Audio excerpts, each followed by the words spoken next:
మన parents rich కాకపోతే ఏంటి, మనం రిచ్ అయి చూపిద్దాం. మన పేరెంట్స్ ప్రౌడ్ ఫీల్ అయ్యేలా చేద్దాం. ఏదో ఒక రోజు మీ నేమ్ కూడా అనౌన్స్ చేస్తారు, as a school topper, as a college topper, as a UPSC topper. ఎంత ప్రౌడ్గా ఉంటుందో ఒక్కసారి ఇమాజిన్ చేసుకోండి. మీ డ్రీమ్ జాబ్ అపాయింట్మెంట్ లెటర్ మీ చేతుల్లో ఉంటాయి. మీరు సక్సెస్ఫుల్ అయినప్పుడు మీ హ్యాపీనెస్ ఉంటుంది కదా, మీకు అండ్ మీ ఫ్యామిలీకి అది మాటల్లో చెప్పలేము. That is unique. సక్సెస్ఫుల్ అయ్యాలంటే అతను మనకి ఎన్నో రోజులు, రాత్రులు, నెలలు, సంవత్సరాల కష్టం ఉంటుంది. Find out your reason to study. ఎందుకు చదవాలనుకున్నారు మీరు? దానికి రీజన్ ఏంటి?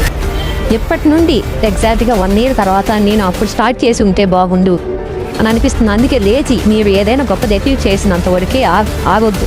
కష్టపడడం చాలా చేదుగా ఉంటుంది, కానీ రిజల్ట్ చాలా స్వీట్గా ఉంటుంది. మీరు ఈరోజు చదవడం స్టార్ట్ చేసే వరకు మీరు ఏది ఇంపాసిబుల్ అనుకోకండి. చదవకుండా ఉండకపోవడానికి 100 reasons ఉన్నా చదవడానికి ఒక్క రీజన్ చాలు. మంచి రిజల్ట్స్ కోసం యుద్ధం చేసినా ఒకరే చేయాలి.